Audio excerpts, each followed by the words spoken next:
पाठ 9 विशेषण एडजेक्टिव। इस सुंदर उद्यान के दाएं कोने में खड़ा मोटा लड़का ध्यान से देखकर कुछ लिख रहा है। काला कौवा कर्कश वाणी बोलता है।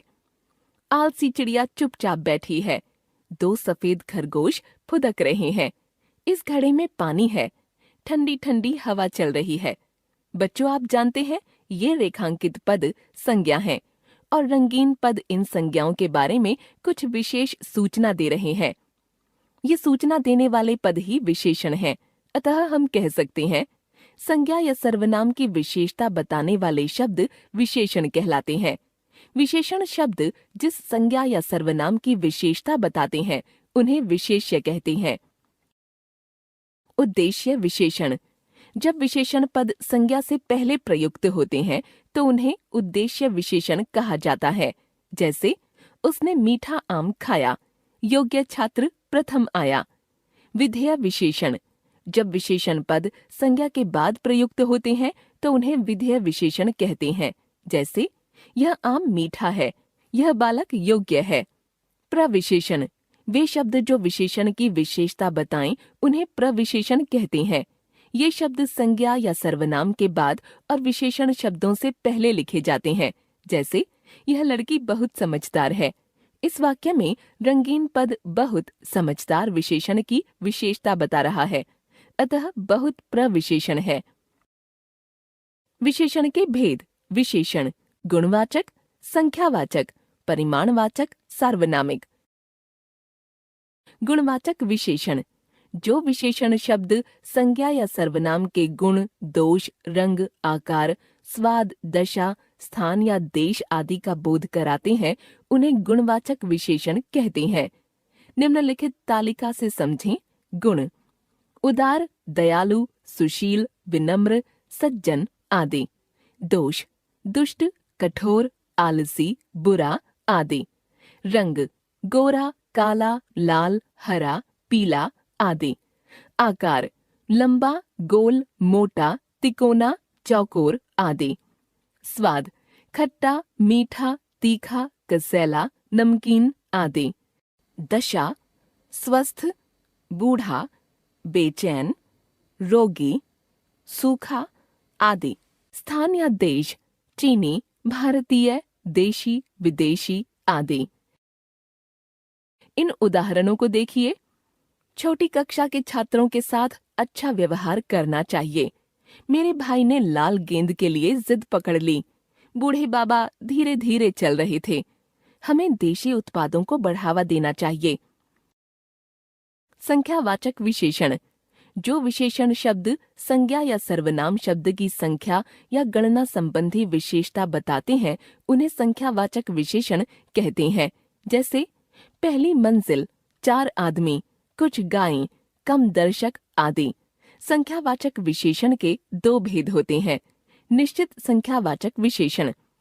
जिन विशेषण शब्दों से निश्चित संख्या का बोध होता है वे निश्चित संख्यावाचक विशेषण कहलाते हैं। जैसे माँ ने गाय को 4 केले खिलाए, पिताजी ने जेब खर्च के लिए 100 रुपये दिए। अनिश्चित संख्यावाचक विशेषण। जिन विशेषण शब्दों से निश्चित संख्या का बोध नहीं होता वे अनिश्चित संख्यावाचक विशेषण कहलाते हैं। जैसे कुछ लोग बातें कर रहे हैं, रमेश ने थोड़े से फल खाए। परिमाणवाचक विशेषण। जो विशेषण शब्द संज्ञा या सर्वनाम शब्द की माप-तौल संबंधी विशेषता बताते हैं उन्हें परिमाणवाचक विशेषण कहते हैं। जैसे 4 किलो गेहूं, 20 लीटर तेल, 4 मीटर कपड़ा आदि। परिमाणवाचक विशेषण के 2 भेद होते हैं। निश्चित परिमाणवाचक विशेषण। जिन विशेषण शब्दों से संज्ञा या सर्वनाम के निश्चित परिमाण का बोध होता है उन्हें निश्चित परिमाणवाचक विशेषण कहते हैं। जैसे बाजार से 10 किलो आटा लाना, घर के लिए 500 ग्राम नमक पर्याप्त है। अनिश्चित परिमाणवाचक विशेषण। जिन विशेषण शब्दों से संज्ञा या सर्वनाम के अनिश्चित परिमाण का बोध होता है उन्हें अनिश्चित परिमाणवाचक विशेषण कहते हैं। जैसे तुम थोड़ा दूध पी लो, चाय में कम चीनी डालना। विशेष। अनिश्चित संख्यावाचक विशेषण और अनिश्चित परिमाणवाचक विशेषण में भले ही एक जैसे शब्द प्रयुक्त होते हैं, पर ध्यान दें कि यदि वस्तु गिनने योग्य है तो अनिश्चित संख्यावाचक विशेषण होगा, जैसे कई पेड़, थोड़े फूल। यदि वस्तु मापने या तौलने योग्य हो तो अनिश्चित परिमाणवाचक विशेषण होगा, जैसे कई मीटर कपड़े, थोड़ा नमक आदि। सार्वनामिक या संकेतवाचक विशेषण जो सर्वनाम शब्दों, संज्ञा शब्दों के पहले आकर उनकी विशेषता बताते हैं, उन्हें सार्वनामिक विशेषण कहते हैं। जैसे इस बालक ने पुस्तक फाड़ दी, वह लड़का बहुत मोटा है। यहाँ बालक संज्ञा का विशेषण है। इस पद और लड़का संज्ञा का विशेषण है। वह पद, क्योंकि ये दोनों पद संज्ञा के पहले प्रयुक्त होकर उनकी विशेषता बता रहे हैं, अतः ये सार्वनामिक विशेषण है। सर्वनाम संज्ञा के स्थान पर प्रयुक्त होता है, यह ध्यान रहे। यदि हम कहें इसने पुस्तक फाड़ दी, वह बहुत मोटा है, यहाँ रंगीन पद सर्वनाम है। सर्वनाम और सार्वनामिक विशेषण में अंतर। जो शब्द संज्ञा के स्थान पर प्रयुक्त होते हैं वे सर्वनाम कहलाते हैं, तथा जो सर्वनाम शब्द संज्ञा से पूर्व प्रयुक्त होकर उनकी विशेषता बताएं वे सार्वनामिक विशेषण कहलाते हैं। जैसे वह बाहर खेलता है, सर्वनाम। वह लड़का बाहर खेलता है, सार्वनामिक विशेषण। विशेषणों की तुलना या अवस्थाएं। विशेषण पदों के द्वारा जिन संज्ञा या सर्वनाम शब्दों की विशेषता बताई जाती है, उनमें गुणों की अधिकता व न्यूनता, कमी की दृष्टि से विशेषण शब्दों की 3 अवस्थाएं मानी जाती हैं। उनको हम इस प्रकार समझ सकते हैं। मूलावस्था, इसमें कोई तुलना नहीं की जाती। इसमें विशेषण विशेष्य की सामान्य अवस्था बताता है। जैसे ऋचा के बाल सुंदर हैं, खिलाड़ियों ने उत्कृष्ट प्रदर्शन किया।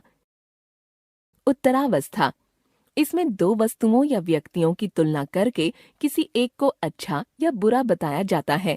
इस अवस्था में विशेषण शब्दों में प्रायः तर प्रत्यय लगाते हैं। जैसे रुचिका मणिका से श्रेष्ठतर लेखिका है। कविता रूपाली की अपेक्षा अधिक समझदार है। उत्तमावस्था, इस अवस्था में 2 से अधिक व्यक्तियों, वस्तुओं, स्थानों या समूहों में से किसी एक को सबसे श्रेष्ठ या निकृष्ट बताया जाता है।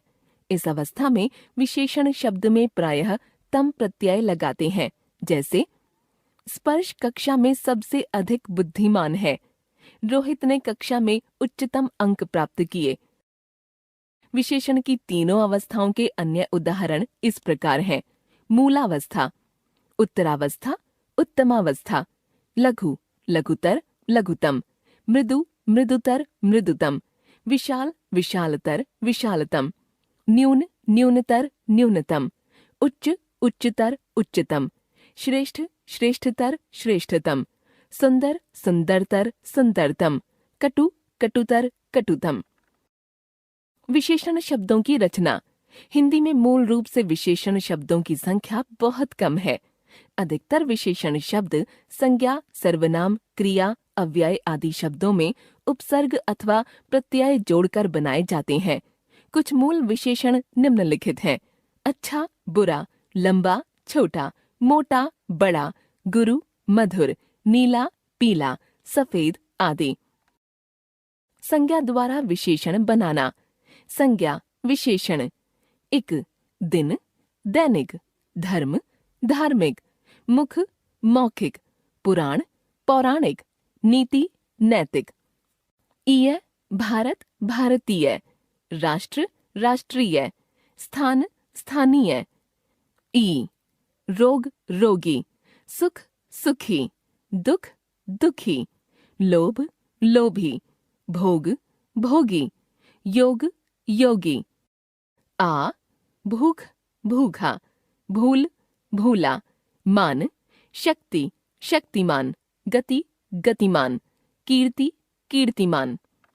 वती, भाग्य, भाग्यवती, पुत्र, पुत्रवती, ईन, नमक, नमकीन, कुल, कुलीन, रंग, रंगीन। इत, जीव, जीवित, संचय, संचित, पुष्प, पुष्पित, सम्मान, सम्मानित। सूचना, सूचित, ईला, जहर, जहरीला, गर्व, गर्वीला, बर्फ बर्फीला, एरा, चाचा चचेरा, मामा ममेरा, मौसा मौसेरा, आना, रोज रोजाना, साल सालाना, वान दया दयावान। सर्वनाम से विशेषण, सर्वनाम विशेषण। जो जैसा, यह ऐसा, तुम तुमसा, हम हमसा, आप आपसा, वह वैसा, मैं मुझसा मेरा। क्रिया से विशेषण, क्रिया विशेषण। खाना खाऊ, टिकना टिकाऊ, बेचना बिकाऊ, कमाना कमाऊ, भागना भगोड़ा, लिख लिखित, चल चलित, फल फलित। अव्यय से बने विशेषण, अव्यय विशेषण। भीतर भीतरी, ऊपर ऊपरी, पीछे पिछला, बाहर बाहरी, आगे अगला, अंदर अंदरूनी। एक बार फिर से, संज्ञा तथा सर्वनाम की विशेषता बताने वाले शब्दों को विशेषण कहते हैं। विशेषण के 4 भेद हैं: गुणवाचक, संख्यावाचक, परिमाणवाचक और सार्वनामिक। हिंदी में कुछ ही शब्द मूल रूप में विशेषण हैं। विशेषण की 3 अवस्थाएं होती हैं: मूलावस्था, उत्तरावस्था और उत्तमावस्था। अधिकांश विशेषण शब्द संज्ञा, सर्वनाम, क्रिया तथा अव्यय पदों में उपसर्ग प्रत्यय जोड़कर बनाए जाते हैं।